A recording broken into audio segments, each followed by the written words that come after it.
नमस्कार दोस्तों, मेरे चैनल भजन रस धारा में आप सभी को बड़े दिल से स्वागत है। दोस्तों, आज मैं लेकर के आई हूँ एक तिलक गीत। बहुत ही प्यारा तिलक गीत है दोस्तों, तो चलिए सुनते हैं।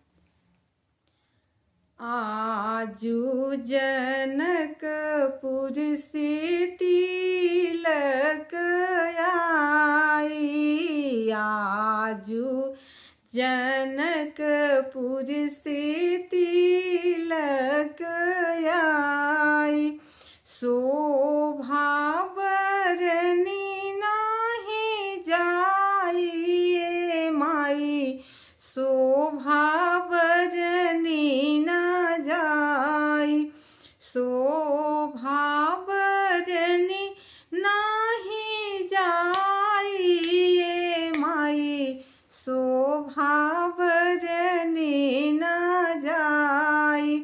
एक ओरी बैठेले नेत्र उपरोहित, एक ओरी बैठेले नेत्र उपरोहित,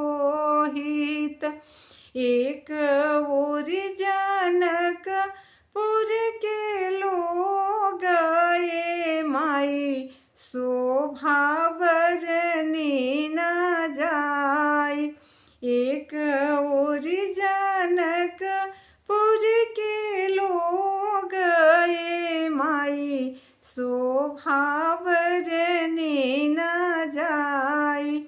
आजू जनकपुर से तिलक आई, चौका चंदन चढ़ी बैठे चारों भैया, चौका चंदन चढ़ी बैठे चारों भैया, सबसे सुंदर रघुवीर ये माई, शोभा बरनी न जाई, सबसे सुंदर रघुवीर ये माई, शोभा बरनी न जाई।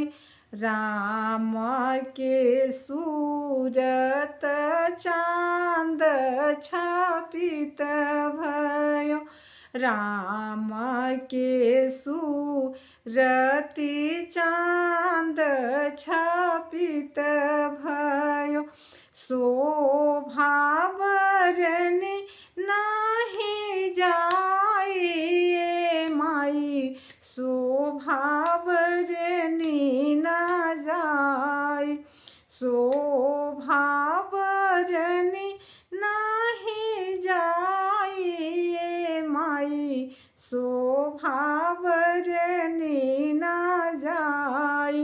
आजू जनकपुर से तिलक आइल, सोनही के बटुला, सोनही के बटुली, सोनही के बटुला, सोनही के बटुली, सोनवे के चढ़ेला परात ये माई, शोभा बरनी न जाई, सोने के गगरा, सोने के लोटा, सोने के गगरा, सोने के लोटा, सोने के चढ़ेला